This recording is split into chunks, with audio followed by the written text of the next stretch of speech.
Bom, primeiro agradecer à direção da casa por essa oportunidade de estarmos aqui novamente. E isso nos força a estudar, a rever os conhecimentos, a reciclar. Trazer para vocês de uma forma bem simples, de uma forma que possa ser inteligível, razoada, a concepção do entendimento espírita, da destinação dos espíritos de nós, né, depois do desencarne. Esse tema requer que nós façamos um regresso um pouco aí para a história da doutrina espírita e buscarmos qual é a proposta da doutrina espírita para a humanidade. Buscarmos entender o que levou Kardec a decodificar essa doutrina. E eu acho que a maior definição que os espíritos deram da doutrina, para mim, foi que está no Evangelho segundo o Espiritismo.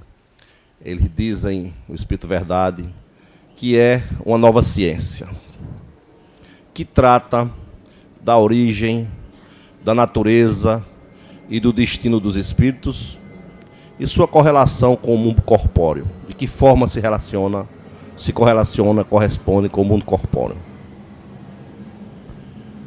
Essa definição é uma definição muito rica porque ela traz um contexto de ciência a essa doutrina. E ele é claro ao dizer que é uma nova ciência. Trata-se de uma nova ciência que cuida de esclarecer a nossa origem, de onde viemos, a nossa essência, de que somos, onde estamos, e nossa destinação. E de que forma relaciona-se os dois planos, físico e espiritual, através da mediunidade, através da psicografia. E a ciência trata disso. E apesar de a gente entender que esse postulado da doutrina se baseia no pilar da ciência, da filosofia e da religião, ele tem muito mais de ciência e de filosofia do que de religião. A religião está mais tratada no que diz respeito ao homem contra Deus de uma forma mais direta. Mas se trata de religião como dogma, como instituições, como organização, que tem o seu papa, o seu líder, o seu pastor, o seu bispo, não. A doutrina espírita não tem líder, a doutrina espírita são núcleos, como era o cristianismo primitivo. Foi assim que deixou Jesus o cristianismo primitivo até o século III depois dele. A mudança aconteceu em 325, no Concílio de Trento, quando criaram as instituições religiosas e criou-se os romanos transportaram para dentro da igreja do cristianismo a hierarquia do exército romano, do papa até o padre, significando o general, até o soldado. Se você olhar, é uma hierarquia militar. Com formação militar, rigidez, disciplina, tudo isso. Kardec não. Kardec cuidou, a espiritualidade cuidou de dizer que a doutrina é dos espíritos. A doutrina de Kardec não é minha, não é sua, é dos espíritos, né? E em qualquer ponto que a gente esteja, a espiritualidade vai estar sempre ao comando das ações e do desenvolvimento e da evolução dela. E que tem como lema, não um homem, não uma doutrina, mas a ciência. Porque ele também disse que em qualquer momento que a ciência distorcesse da ciência, que a doutrina distorcesse da ciência, seguisse a ciência. Esse é o princípio. O princípio é com a ciência, é com o cientifismo, é com a experimentação, é com o racional. Dentro desse contexto, a gente observa que nós espíritas descuidamos um pouco com a parte final da ciência espírita. A gente cuida muito da nossa origem, de onde a gente veio, de onde veio o que a gente é, da nossa essência como espírito imortal. Mas quando fala da destinação, a gente não cuida muito disso. A prova disso é que das 5 obras que ele deixou, a codificação, o Livro dos Espíritos, o Livro dos Médiuns, o Evangelho segundo o Espiritismo, Céu e Inferno, obras póstumas. A Céu e Inferno, que é a obra que trata exatamente da destinação dos espíritos, a gente não lê isso, a gente não estuda a ciência espírita, é muito pouco divulgada, né? Eu, como espírita, por exemplo, vim perceber disso muito tempo depois, porque a gente fica tão ligado aos fenômenos primários, que é a mediunidade, a gente quer ver assistir o fenômeno, ver na reunião mediúnica, como é que se comunica, como é isso, e a gente esquece de tratar da destinação dos espíritos, que é o nosso caminho natural. Vamos voltar para o nosso mundo natural. E aí, o tema de hoje ele está todo dentro do Livro dos Espíritos, do Céu e Inferno, desta obra maravilhosa, que eu acho que todos devem ter ele de cabeceira. E a espiritualidade teve uma preocupação com essa obra. A preocupação de trazer para a gente a visão, já que tratava-se de esclarecer a destinação dos espíritos, Kardec foi buscar a destinação que as outras doutrinas da época falavam, hoje ainda fala, né? Que a destinação natural era céu, inferno ou purgatório, né? Morreu, se for bonzinho, vai para o céu, né? Se for ruim, vai para o inferno. E se nem feder nem cheirar, vai para o purgatório, né?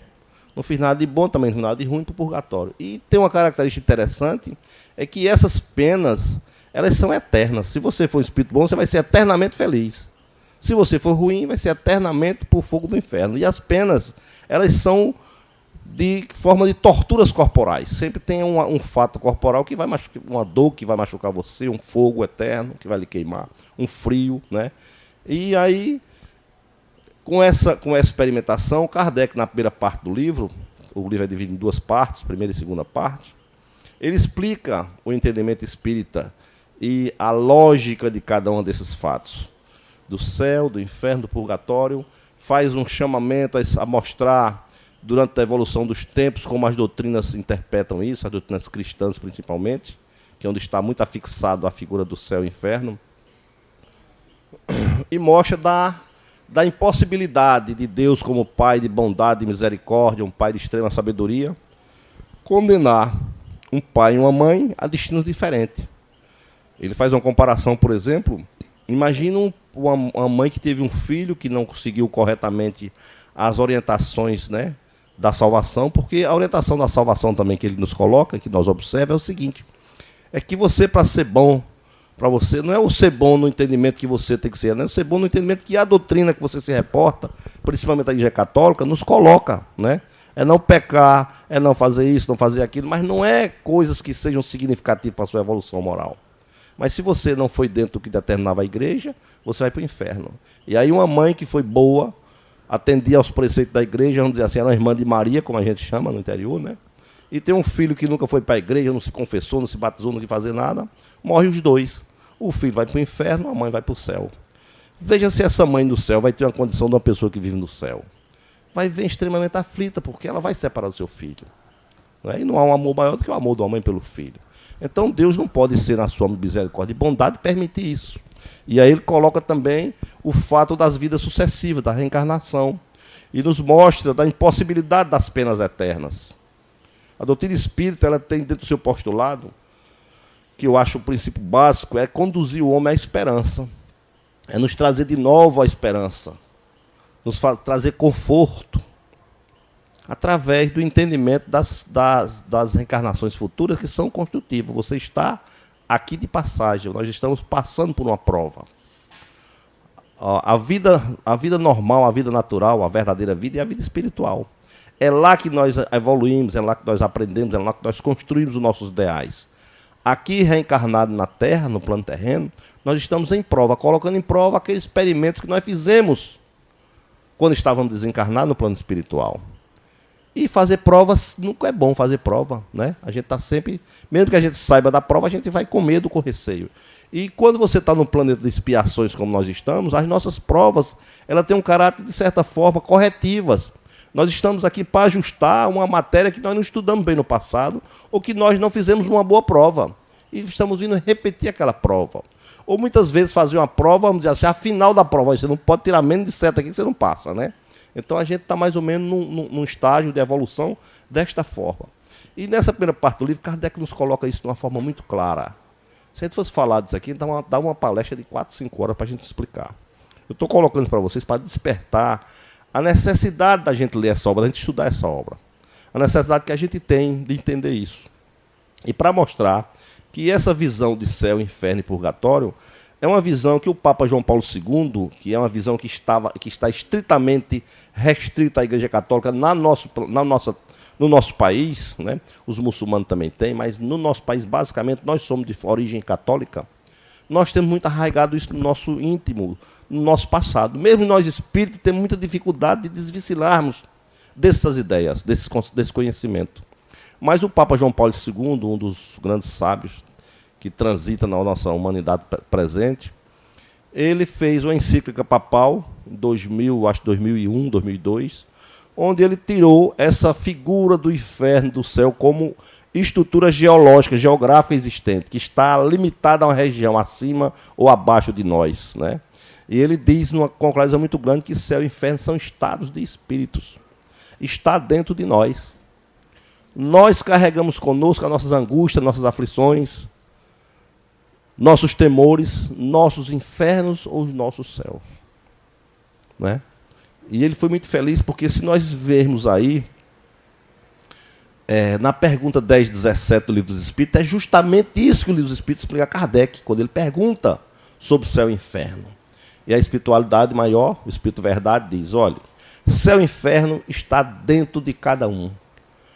É um estágio individual. Você pode estar convivendo com várias pessoas e aquelas pessoas que estão com você na sua casa, pai e mãe, estarem em estados diferentes de satisfação, de prazer e de evolução. Alguns vão estar no céu, outros vão estar no inferno. Então, é uma condição individual. Aqueles espíritos que são bons, que têm já na sua natureza a prática da caridade, da fraternidade, do auxílio, de saber ouvir, de saber esses estão no céu e vão continuar no céu.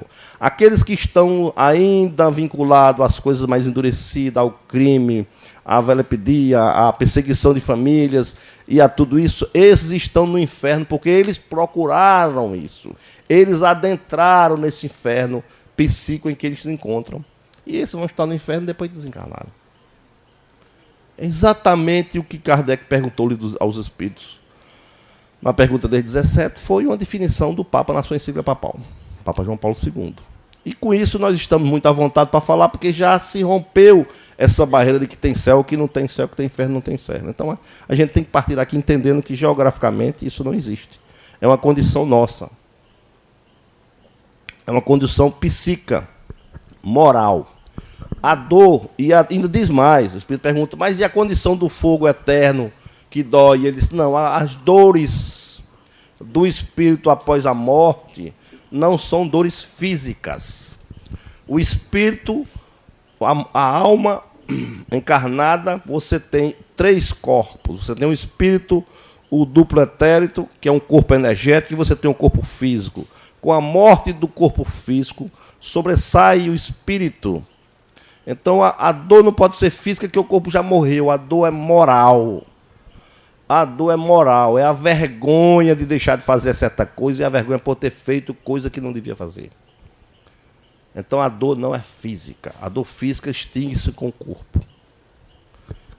E aí ele nos diz o seguinte, muito interessante, para a gente entrar no tema, é que a condição de desencarne do espírito, ela é planejada durante o processo de reencarnação. Quando eu vou reencarnar, uma das condições de conhecimento e decisão que eu tenho que tomar, porque a reencarnação, muitas delas, nós optamos, nós decidimos, nós escolhemos passar por aquela prova, fomos nós que pedimos aquela prova, não nos foi imposta, a não ser que sejam reencarnações compulsórias, obrigatórias, que aí o espírito não tem consciência disso, ele reencarna por uma condição de uma oportunidade, de uma misericórdia do Pai. Mas nós que já estamos no nível espírita, que está assistindo uma palestra dessa, está buscando informações, com certeza participando da nossa reencarnação, nós decidimos como queríamos desencarnar. Porque faz parte da nossa provação, faz parte do nosso estágio evolutivo, faz parte da nossa prova. Nós experimentamos isso lá.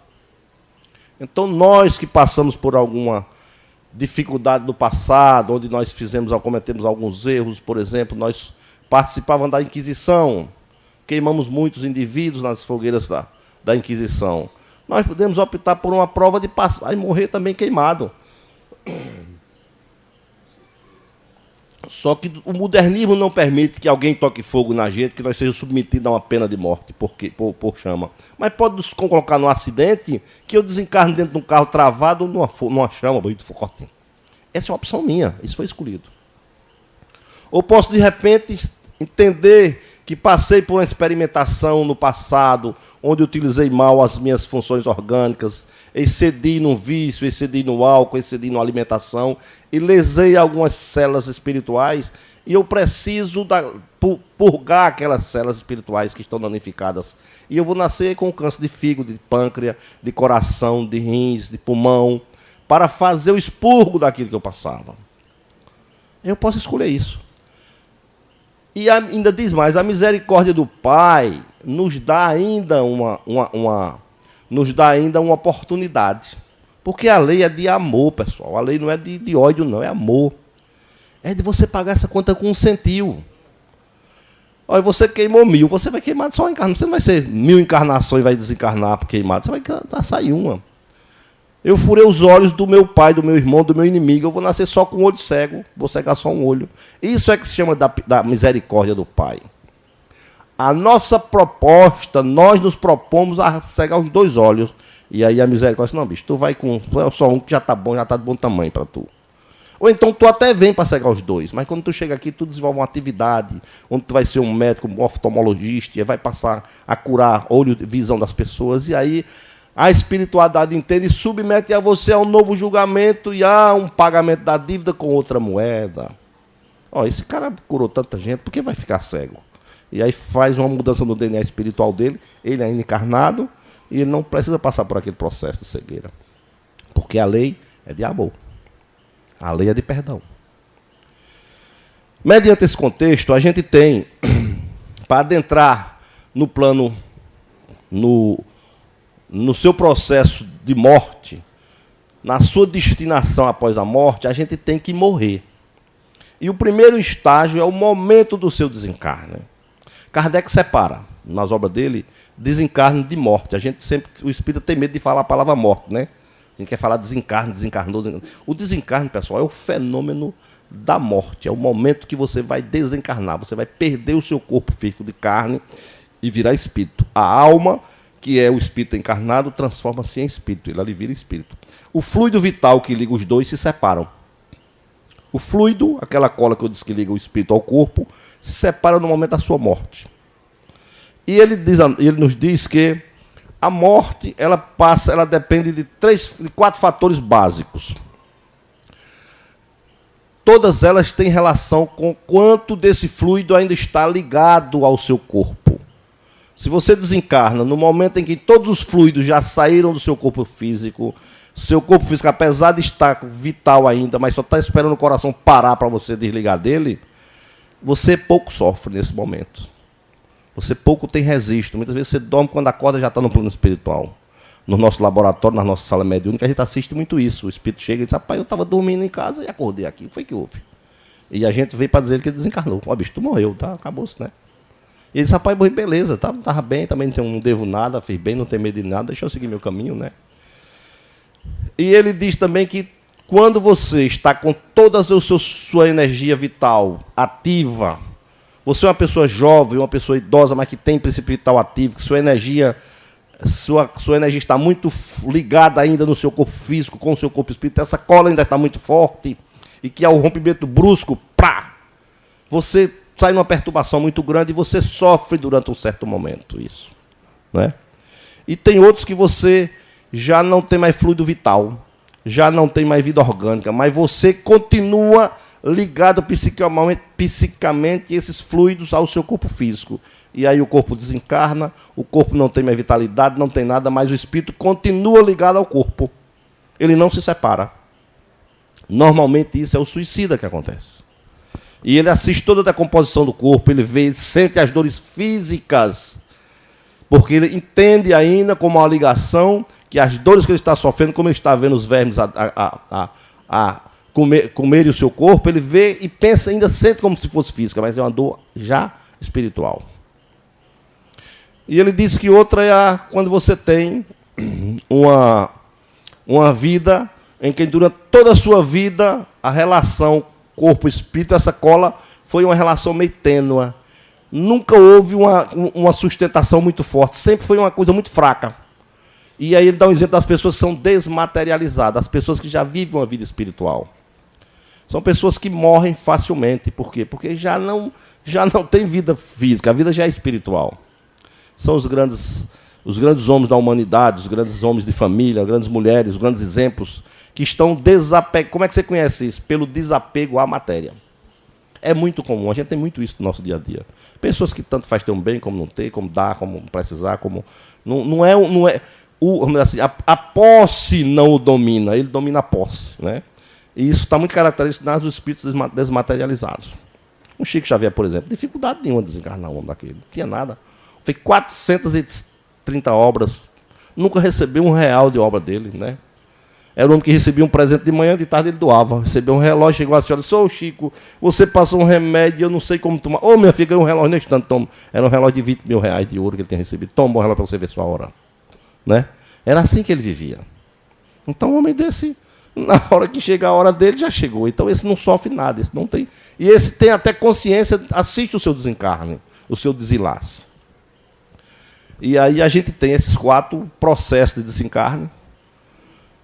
A gente está muito ligado com a idade, as pessoas idosas, que vão ficando mais idosas, que adoecem, e passam um tempo adoecidas em hospital e tudo isso. Você vai afrouxando esses laços, vai afrouxando, até quando ela chega o dia que ela junta se reúne na família, né, assim? Aí, meus amigos, muito obrigado, meu filho, muito obrigado, meu amigo, tal, cuide de fulano, e fecha os olhos e tchau. Aí se desliga, se espreme numa facilidade muito grande. Né? Então, esses 4 fases por que passa o espírito, determina basicamente como ele chega lá. Ele chega ou muito perturbado, ou ele chega muito feliz porque sente que libertou do corpo e vai avançar muito, ou passa por uma perturbação em função de não saber que morreu. Os espíritos que desencarnam de acidente, por exemplo... que os laços estão muito ligados, que é o segundo caso que eu coloquei aqui. Vocês assistiram o filme Ghost aqui? Muitos assistiram. Viu aquele desencarno do Ghost? Que ele só percebeu porque ele correu, voltou e viu o corpo dele estava lá. Ele não percebe que desencarnou, e às vezes ele continua fazendo um ato. Ele sofre um acidente e fica saindo dentro do carro. Quando ele sai, que ele vira, foi que ele viu que o corpo dele estava lá. E tem um amigo nosso que desencarnou assim, e outro dia teve aqui com, acho que um Robson Pinheiro, que estava aqui psicografando, e ele fez uma carta relatando exatamente o processo de desencarno dele. E ele dizia, eu me senti em um filme onde eu era o ator. Veja, eu estava aqui, vi a cena, mas eu estava lá, era eu que estava lá. E é assim realmente que vê. E como é que Kardec foi buscar isso, essas informações que a gente está passando para vocês aqui? Kardec, como sempre fez, criou o laboratório de buscar as pessoas conhecidas do ciclo de amizade deles, muitos dos que trabalhadores com ele nos centros, nas casas espíritas, no meio espírita, que eram as pessoas que desencarnavam, as pessoas que alguém dizia, olha, pai meu desencarnou, era assim, assim, e evocava essas pessoas e perguntava como é que elas estavam, como é que foi seu desencarne, como é que você sofreu e onde é que você está. Né? Então, basicamente, eram as perguntas que ele fazia. Porque ele tinha uma preocupação, que era mostrar a essas pessoas que, muitas vezes, a aparência que você tem aqui não é o que você é reconhecido quando você desencarna. Você tem na sua consciência, na sua moral, uma formação diferente do que você pratica. E aí, quando você desencarna, chega lá, pensa que você é um espírita famoso, palestrante, né, Paulo? Estamos aqui, né? Quando chega lá, eu sou do GEAP, para aí, eu quero um lugar para mim bom aí, né? E aí você vai ver que não é verdade. O que a gente fez aqui é bem pouco em relação ao que devia ter feito. E muito mais, às vezes fizemos errado com interesse próprio, né? Com vantagem própria, para me promover. E aí Kardec abriu uma planilha, falando como engenheiro agora, e catalogou basicamente três tipos de ambientes onde os espíritos estariam depois de morrerem. Um era se estava no céu, e aí, quem é que vai para o céu? Aí pegaram 10, 12 espíritos que tinham desencarnado aí, que era amigo de um pai do outro, irmão do outro, e aí, bom, você acha que fulano foi para o céu? Bota aqui, vamos, fulano tal. E vamos pegar quem você acha que foi para o inferno. Aí a relação era maior, né? Aí para o inferno foi pá. Aquele que foi para o purgatório, que era o cara que nem fedia, nem cheirava, nem... Né? Aí, esse aqui. Vamos fazer outra classificação dos espíritos felizes, os sofredores, os criminosos e os suicidas. Veja que ela apartou do conceito de sofrimento essas entidades. Esse tipo de entidades que desencarnavam dessa forma. Porque aí gera um fato concreto. O cara que é suicida, o cara que é criminoso, né? O cara que é feliz, é feliz. Você conhece uma pessoa feliz? Pessoa infeliz, você conhece a pessoa infeliz, né? Eu tenho uma avó da minha esposa, por exemplo, que quando chegava perto dela, você adoecia. Porque ela começava a dizer, meu filho, eu tive uma dor de cabeça ontem. Aí a outra dizia, pior foi eu, que estou com uma dor na perna aqui. Aí a outra dizia, não, mas você não sabe ontem o que eu senti. E era uma roda de velha assim, que você no meio adoecia. E eu tinha um primo, Xandinho, que era um muito engraçado na época, ele dizia, pior foi eu que já morri 8 vezes. Aí, sai daqui, menino, sai daqui. Não sabia que quando que falava a verdade era ele, né, Paulo? Mas tem pessoas que são assim, né? Por mais que você disseram, falei, sou nada, não tenho nada, tenho... mas você tá bom, você tem uma saúde boa, tenho nada, porque você não me conhece. Eu já fui para... Só de cirurgia levei 8, né? Então, aí Kardec fez esse mapeamento. E Kardec começou a entrevistar esses espíritos. E às vezes ele fazia a evocação no dia que o cara morria. O cara morria de manhã, de noite na reunião. Esse rapaz morreu o doutor Guidon. O doutor Guidon era o médico de Kardec, homeopata. Aí, se você acha que Guidon vai estar onde? Rapaz, eu acho que Guidon vai estar vai estar no céu. Porque ele é um cara que era um médico que era um exemplo de pessoa. Era um cara que deixava de atender um rico para atender um pobre, porque sabia que o rico podia pagar, o pobre não podia. Era um cara que receitava e ainda dava o remédio. Dedicou-se a Kardec durante toda a sua vida de médico, sua idade adulta, já cuidando, estudando na doutrina espírita. Então é um cara que deve estar no céu, porque esse cara não fez nada de errado. E aí chama o doutor Guidon, no dia que ele morreu, e ele deixa lá exatamente a imagem. Desencarnei, não senti nada. E Kardec criou, na primeira parte, no primeiro capítulo da segunda parte do livro, ele criou um item chamado o passamento. O passamento é onde ele registrava a passagem do plano físico do desencarne, né? Era o fato do desencarne, a passagem do plano físico para o plano espiritual, quando você morria, o momento da sua morte. E a primeira pergunta geralmente era condizente a esse passamento, porque ele queria construir aqueles 4 tópicos que nós falamos aqui, né? Que eram as 4 condições que o espírito desencarnava. Ele queria confirmar aquilo. Será que se o cara tiver muita energia, passa por isso aqui? Se o cara tiver uma vitalidade muito grande e a energia, o fluido vital estiver muito ligado ao corpo, ele vai sentir como? Se de repente um acidente, aí ele entrevistava o cara que morreu no acidente para perguntar exatamente o que ele tinha sentido. E ele configurou essas 4 categorias de desencarne. E aí perguntou ao doutor Guidon, e Guidon foi lá e disse que estava bem, que tinha saído bem, que tinha entendido. E tem mais, na hora que eu percebi que tinha... Por que você percebeu que você tinha desencarnado? Porque na hora que eu percebi que eu tinha desencarnado, eu vi o meu corpo. E aí vi do meu lado a minha mãe que já tinha desencarnado. Aí eu percebi que tinha desencarnado, mas um grande torpor me deixava sem muita, sem muita mobilidade, sem muita evidência, sem muita comunicação.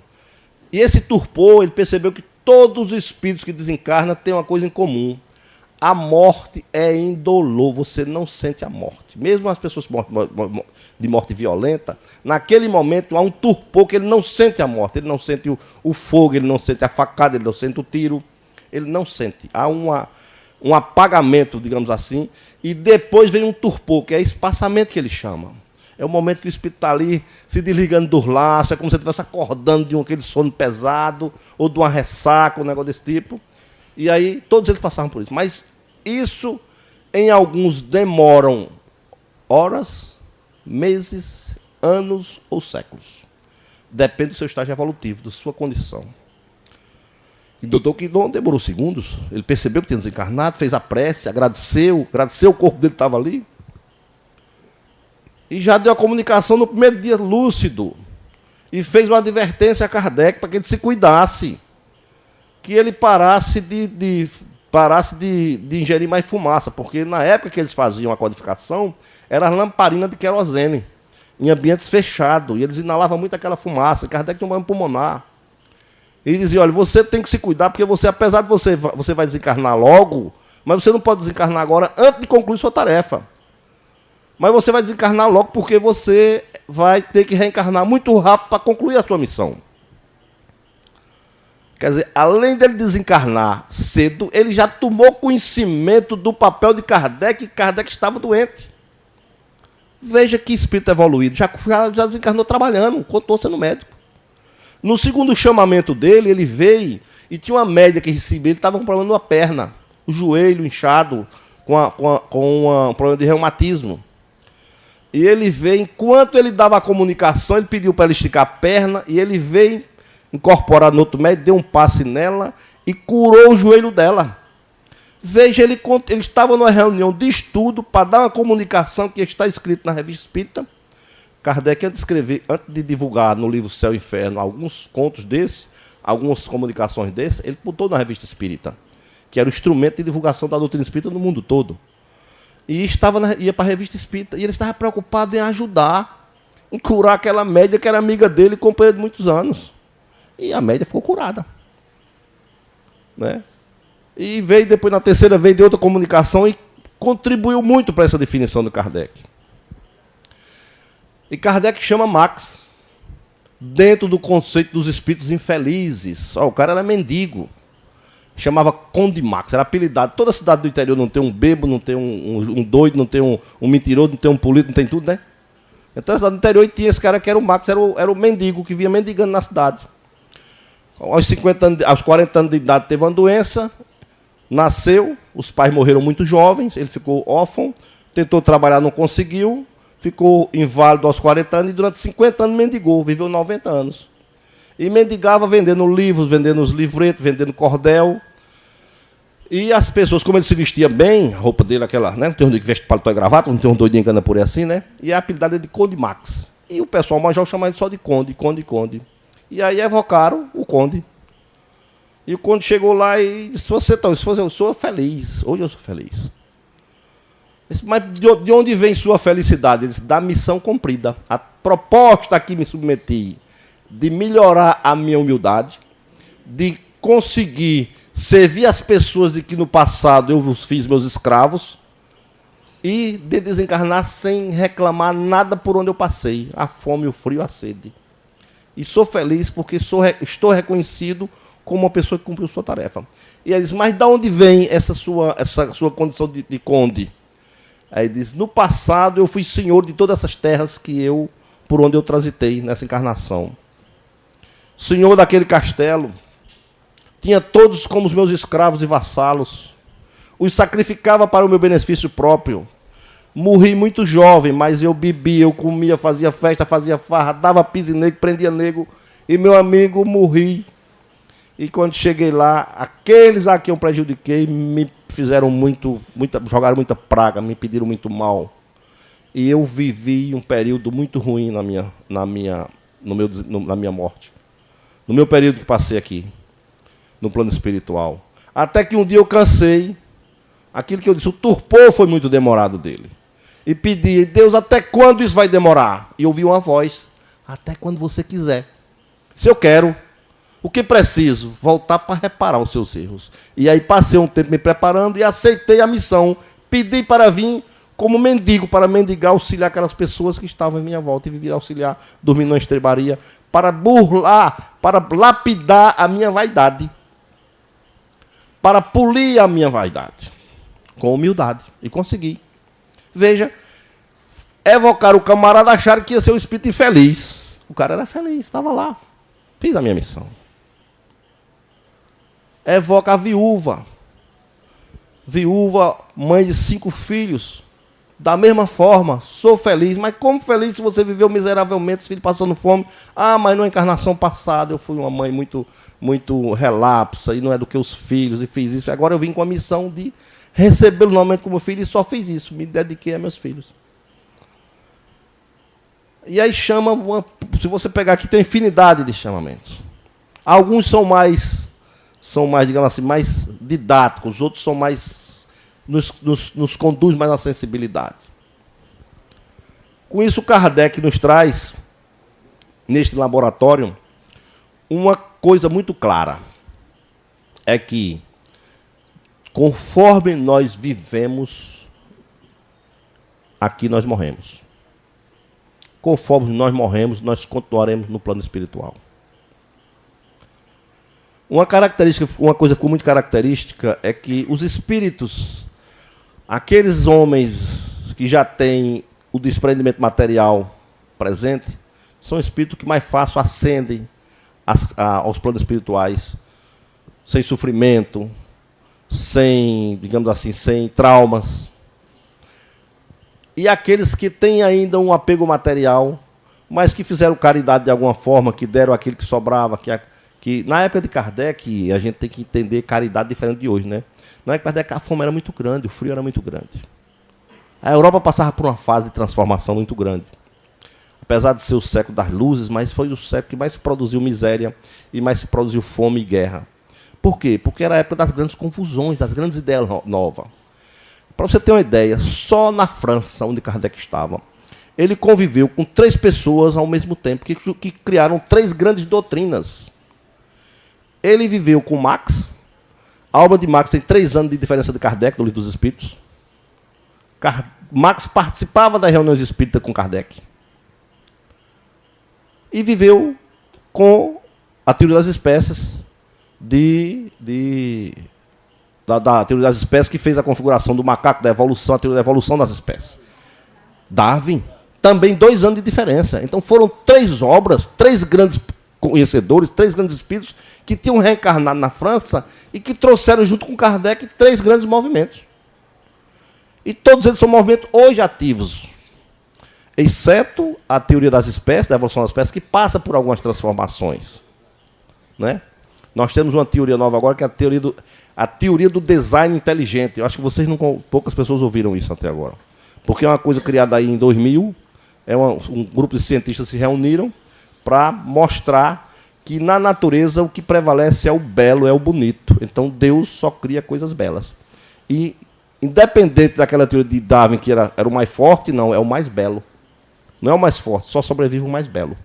A forma mais bela é a que sobrevive. Então chama-se teoria do design perfeito. É um passo a mais da teoria de Darwin. Para você ter uma ideia de como era na França. Havia as grandes confusões religiosas, políticas, porque a Bastilha tinha caído há pouco tempo. Nós tínhamos a Inquisição caída há poucos anos. Kardec mesmo foi um espírito que sofreu muito pressão religiosa para poder impor as teorias que ele trouxe dos espíritos. Porque o que Kardec fez? Kardec fez apenas decodificar. O que é decodificar? É transformar uma linguagem em outra. Codificar a linguagem também é mesmo que transformar uma linguagem em outra. Então, Kardec apenas transformou a linguagem dos espíritos numa linguagem que nós fosse inteligível para nós encarnados. Então, Kardec, na realidade, as ideias não eram deles.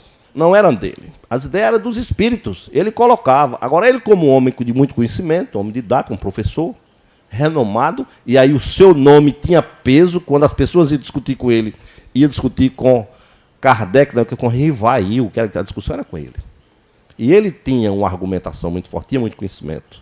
Ele fez um livro, que o livro foi adotado como modelo na pedagogia infantil da França durante muitos anos. Vamos dizer assim, era a cartilha de ABC da alfabetização da França. Então era um homem que tinha muito conhecimento, um homem muito preparado. Mas naquela época a fome, a sede, a miséria era muito grande. Então você ter uma fortuna e separar um pouquinho do que lhe sobrava, a roupinha que você não usa mais, aí dá para o outro, dá para o outro, isso também ajudava. Você dava do que lhe sobra, ajudava. As pessoas chegavam, é materializada. Mas por que ajudava? Porque de todos aqueles que chegavam e que faziam a configuração, principalmente os espíritos infelizes, eles diziam uma coisa: a prece das pessoas que pediram por mim me ajudou muito a sair da situação que eu estava. Eu desencarnei e fiquei no umbral, fiquei submetido ao meus algozes, em prisão, em presídio, e só fui liberto graças às preces daqueles que por mim pediram. Quem eram aqueles que pediram? Aqueles pequenininhos que ele ajudava com uma coisa que não servia para ele, mas que era de muita utilidade para aquele que recebeu. Era uma forma de caridade que, dizia assim, não era eu que era bom, não, era porque me sobrava e eu dava, mas já era um incipiente, um princípio da caridade. Estava começando a despertar naquele camarada o princípio da caridade. Então, todos aqueles que passaram pela caridade, todos eles tiveram um resgate muito rápido. E eu me lembro agora de um fato interessante que nos conta André Luiz no livro Nosso Lar, que é um livro que, se nós lermos, quem leu esse livro está com essa conversa nossa aqui, está todo familiarizado. Porque Kardec passa exatamente a nos colocar a geografia do plano espiritual e como a gente vive lá no plano espiritual. Como come, como se alimenta, como anda, quando dorme, como vai para o hospital se tratar. Do mesmo jeito que a gente faz aqui. Aliás, aqui é que faz do mesmo jeito de lá, porque lá é o mundo verdadeiro, aqui é uma cópia do mundo de lá. Né? A gente vê surgir computador de 20 anos para cá. No livro de André Luiz, do nosso lar, ele fala de computador 1940. Já tinha computador lá registrando, fazendo o cadastro do alimento que entrava na colônia. Por isso que descobriram que havia roubo na colônia e determinados espíritos foram apreendidos. Estava havendo roubo de carne. Não sei se vocês lembram dessa passagem no Evangelho. Era um computador que fazia aquele controle. Não é? Falava-se de colchões magnéticos que vai induzir as pessoas ao sono, para aliviar, para resolver o problema do sonambulismo. Chegou, o pessoal agora nos Estados Unidos está lançando agora um colchão magnético que você induz a você ao sono, relaxa você. Está lá no livro no livro de 1936. Né? E aí tem uma passagem interessante, que é a passagem de quando André Luiz chega lá para pedir ao Clarencio um pedido para trabalhar no hospital. Ele achava que, como médico, estava ali sem fazer nada, já tinha se recuperado, estava na colônia, tinha entendido muita coisa. E aí, Clarencio, aí ele disse: eu vou falar com o Florencio, eu quero trabalhar. Só falar com o Florencio. Venerando isso aí, vai falar com o Florencio, que é o comandante aqui ali. Vai falar com o Florencio. Quando ele chegou a falar com o Florencio, aí ele vê que... Clarencio, aliás. Clarencio recebia de 2 pessoas ao mesmo tempo. A sala estava cheia, ele sentou lá atrás. Aí ele vem, quando chega a vez dele, ele vem com outra senhora. Quando a senhora chega, e aí a senhora, ele vem com a senhora, aí Clarencio beija a senhora, abraça ele, diga lá, o que é que você quer?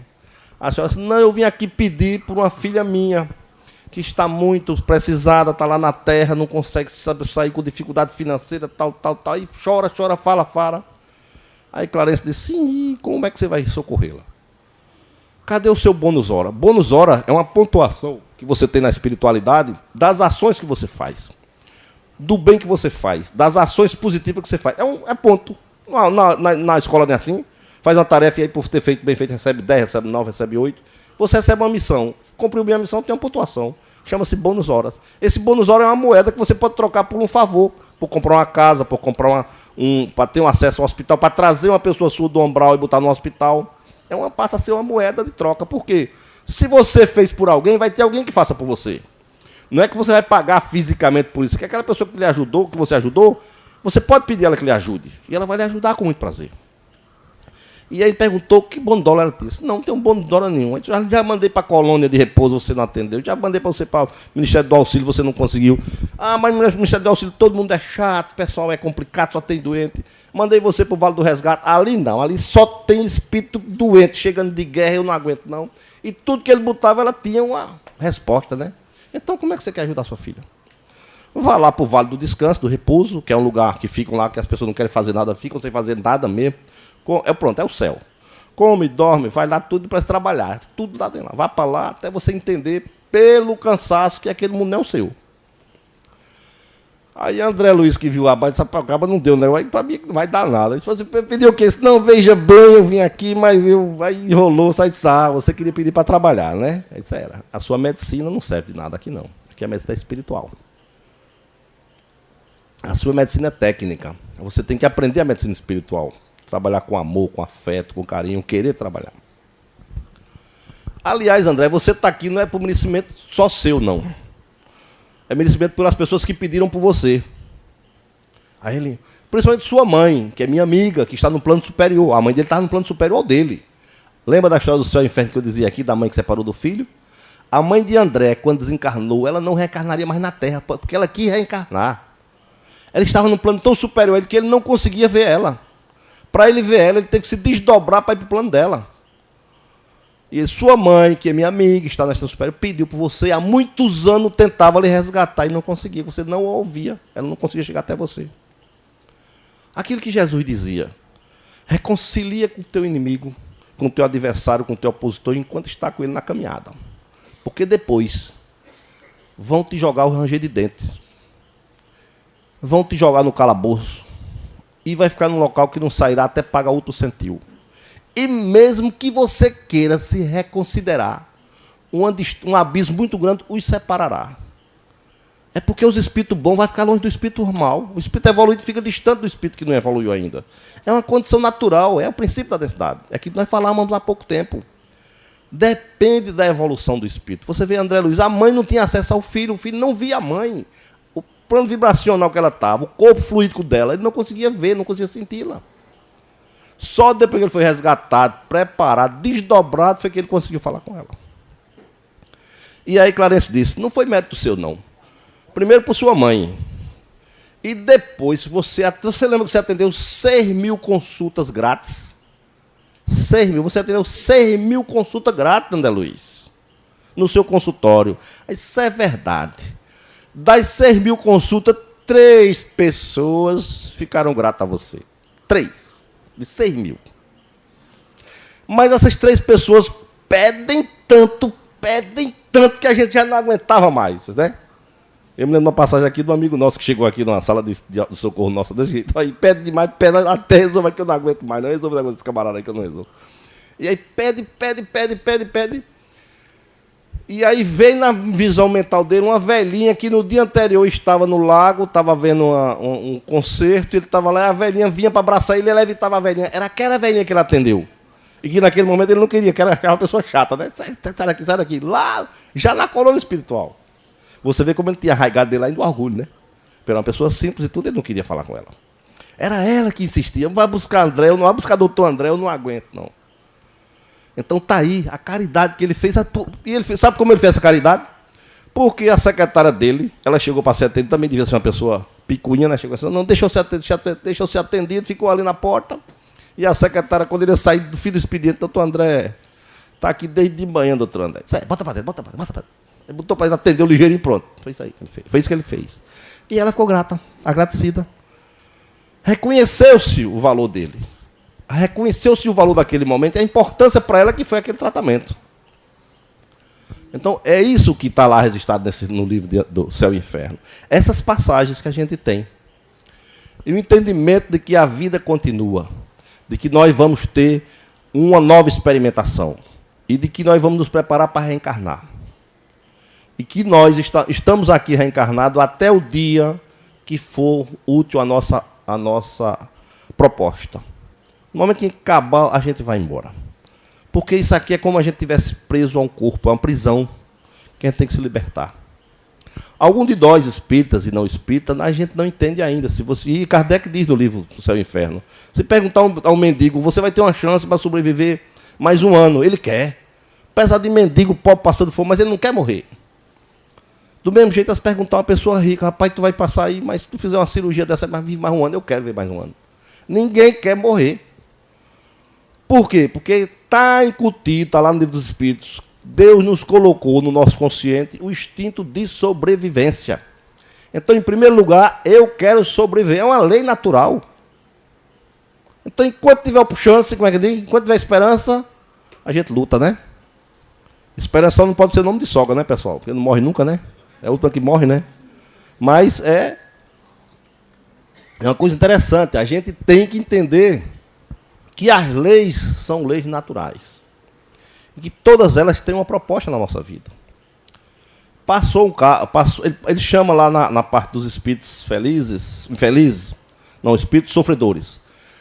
Uma mãe que tinha determinada, tinha uma grande, era uma mãe, não, era uma rainha. Tinha uma determinada fortuna, um determinado poder, ficou velha, caduca e não morria, aí morreu. Aí chama lá para falar com ela. E aí pergunta a ela como foi a morte dela. E ela conta do sofrimento, que ela não queria morrer.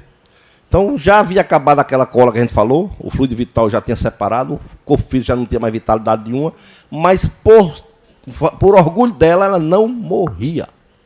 E aí fica claro, a gente só morre também quando quer. Se não quiser, a gente fica no UTI a vida todinha. A gente fica em casa dando trabalho, fica e não morre. Porque o fluido vital que você tem, a sua vontade, ela recarrega aquela bateria. Por pouco tempo, mas recarrega aquela energia. E você continua ali insistindo. E ela dizia que não queria, para não perder a fortuna, os bens que elas tinham. Vai ficar na mão de quem? Meus filhos, minha nora, que eu nem conheço, não gosto, vai herdar minha fortuna. Veja o pensamento dela. Mais uma vez relacionada com o materialismo. Com apego às coisas materiais, aos bens materiais. Quando a gente tem o entendimento de que a vida continua, de que a morte não separa os que amam, nem os que se odeiam, né, pessoal? Os obsessores estão aí para dizer isso, né? Quando nós temos afinidades, quando nós temos ligação, a morte não separa. Como a reencarnação também não separa. A gente continua. O que nós temos que fazer é criar um conhecimento, ter um entendimento, para que a gente não passe pela prova da morte passando vexame. Como o Chico Xavier, que viu no avião, e o avião balançou para cair, ele gritou, vale-me Deus. E aí, Emmanuel chegou lá e disse, que é isso, rapaz? Esse rapaz vai morrer, se qual para morrer? Não, mas, rapaz, fique quieto, não faça escândalo. E ele lá, mas como fazer escândalo? E ele disse que não se controlou. O Chico contava isso com muito sorridente, né? Não tem boquinha, não. A gente vai passar por essa aflição. Mas que tenhamos o entendimento. O objetivo nosso aqui é para quando a gente chegar na hora do desencarne, a gente saber que desencarnou. A grande aflição de todos esses quadros que eu li, que eu estudei, é dos espíritos que não reconhecem que desencarnaram. Aqueles que acham que continuam vivos. E que não aceitam o desencarne. Esses sofrem muito. Nós temos aqui na nossa mesa mediúnica, né, Paulo? Espíritos que vêm para a gente doutrinar e para conversar com ele, quando chega, não, conversa, eu estou vivo aqui, rapaz. Não, eu estou vivo. E não tem boquinha, ou ele não aceita até que adormece, leva dormindo, tira ele, porque ele está no ambiente do lar. Né? Ele fica na casa, perturbando, sentando naquela cadeira, almoçando naquela mesma hora. Eu tenho um tio, o Wilson, que desencarnou e teve muita dificuldade, passou uns 9 meses na UTI, aquilo que eu disse a você, ligado, mas ele ligado à esposa, não queria deixar a esposa só. Não queria deixar, desencarnou. Ficou em casa, aí minha tia me ligava, Bebeto, por amor de Deus, ó, o Wilson está aqui em casa, vai lá no centro, faz uma prece, tira ele daqui, eu não aguento mais. Tirava, ele estava lá, disse, não, eu estou lá com ela, cuidando dela. Mas rapaz, mas tu não, eu estou cuidando dela, estou vivo aqui, estou bem, estou até melhor do que quando eu morri, que eu não estou mais dor nenhum, não tem mais nada. Que é outra coisa também, os espíritos rejuvenescem, todos eles quando desencarnam, quando ele chega no seu conhecimento, na sua plenitude espiritual, rejuvenescem. Assume a beleza natural do espírito, os velhos com cabelo grisalho, mas ainda com a face de jovem, com jovialidade, com beleza, com alegria. Isso é uma coisa comum. Então esses irmãos dão muito trabalho quando desencarnam, que não querem aceitar. Esses sofrem. Então nós espíritas não podemos passar por isso. Nós que já temos o entendimento de que é assim, não podemos passar por isso. Chegou a hora de agradecer, vem, vai lá no plano espiritual. Se tiver que voltar, pede permissão para voltar depois, né? André Luiz veio voltar para casa quase 10 anos depois que tinha desencarnado. E quando chegou em casa, a esposa estava com outro dentro de casa. Fica que situação danada, né? Chegou em casa achando que ia achar a mulher, os filhos chorando por ele, esperando. Quando chegou lá, estava a mulher casada com outro dentro de casa, na casa dele, na cama dele. Então, Chico, aí ficou doido. Se a mulher veio gaia, brincadeira. Meu amigo ficou desesperado, saiu revoltado. O revolta foi tão grande que no mesmo horário, mesma hora, ele foi transferido para o umbral de onde ele tinha saído. Lembra, Paulo, disso? E aí vai lá, a venerada vai buscar ele lá, tira ele, vem, rapaz, tenha calma. Isso não pode, ela nem deixou esfriar o corpo, o cara pegou já, pai. Né? E aí, revoltado, aí foi venerando, aí o cara estava com pneumonia, já morrendo lá na cama lá. Aí disse, olha, é o seguinte, esse camarada foi responsável pelo equilíbrio da sua família. Quando você morreu, sua família ficou deserdada, tinha patrimônio, mas não tinha quem tomasse conta. E ele veio, casou com sua esposa, educou seus filhos gostam dele, tomou conta do lado, do seu ambiente, dos seus negócios. E vá ver como é que está a situação da sua família hoje, graças a ele. Então agradeça a ele. E aí, não, agradeça a ele, rapaz, vai lá agradecer a ele. E aí ele foi lá, chegou lá e foi ver se era isso mesmo que o venerado tinha dito. Ele ficou olhando, viu todo o carinho dos filhos para com ele, a preocupação com a doença dele e tal. Disse, rapaz, é verdade, o pessoal gosta desse camarada mesmo, eu vou ajudar ele. E chegou lá, chamou o venerando e finou dando uns passos, um aguento e fez a cura daquela pneumonia naquele camarada. Mas a gente não volta para ver, nem fica, é porque as coisas não é como a gente quer, pessoal. A vida continua. O afeto entre um espírito encarnado e um espírito desencarnado é muito tênue, porque são planos diferentes, são propostas diferentes. Meu pai desencarnou, está lá na vida dele, eu penso ele, mas não penso com saudade, nem quero ele de volta aqui não, porque eu sei que ele está seguindo o caminho dele. Tenho saudade dos bons momentos. Mas dizer que eu sinto a mesma falta de um filho que está encarnado aqui, não. De um amigo que está encarnado, não. O afeto é diferente, a ligação é diferente. A gente sente saudade, a gente lembra de vez em quando. Quem está vivo aqui, não. Com a gente está relacionado, é trabalho, é negócio, é o dia a dia que nos faz ter o contato. Quem desencarna, segue o caminho dele. Não nos separam. Segue construindo. Nós espíritas, é muito bom ser espírita porque dá essa tranquilidade de conhecer. Como é bom a gente saber que vai reencarnar, que vai construir a nossa reencarnação, que vai consertar os nossos erros, que vai poder realizar algo que a gente não realiza. Como é bom a gente saber que somos filhos de Deus, que somos espíritos imortais, criados para evoluir, criados para ser felizes. Ninguém aqui reencarnou para sofrer, para passar por privações. Todos nós estamos aqui para ser felizes. Como é bom saber que a gente vai desencarnar, que a gente vai morrer, e vai chegar lá, vai encontrar com nossos amigos espirituais que conosco transitam, Mônica, nas nossas mesas mediúnicas, na nossa sala mediúnica. Como é bom chegar lá e encontrar a tia Maria que está lá com a gente, né? Nossas vovozinhas, nossos irmãos que nos puxam pela orelha aqui de vez em quando. Os nossos parentes que nos antecederam, nossos pais, nossos irmãos, nossos filhos que nos antecederam lá esperando por nós. O bom de ser espírita é ter esta certeza. E de que tudo passa pelo crivo do Pai. Nada acontece sem que esteja escrito na lei divina, na lei do progresso, da destruição, na lei da reconstrução, da reencarnação, na lei do amor, na lei do perdão, na lei da caridade. Nada. Se você vê o Evangelho segundo o Espiritismo, cada capítulo daquele é uma lei. É a lei da ação, é a lei do progresso, a lei do retorno. Jesus dizia, diga-me com quem tu andas que te direi quem é. É a lei das afinidades. Nós vamos encontrar nossos irmãos desencarnados com as afinidades que eles tinham na Terra. Os espíritos que viviam no meio de pessoas artistas estão no meio artístico lá. Os espíritos que viviam no meio das pessoas que transitavam nas educandários, nas escolas, professores, estão nos educandários lá. Os grandes médicos estão lá exercendo a medicina. Os espíritas estão reunidos buscando as respostas para o espiritismo. Aqueles que praticavam os crimes vão estar ligados às suas falanges de crimes. Aqueles irmãos que ainda estão condicionados aos vícios das drogas estão lá nos vales das drogas. Os irmãos que transitam e desencarnam por um erro, por um desespero de um suicida, estarão nos vales dos suicidas. Aqueles que estão ainda atrelados à sexologia, à sexolatria, estarão no vale dos sexos. É a lei da afinidade, pessoal. Como a gente vive é como a gente morre.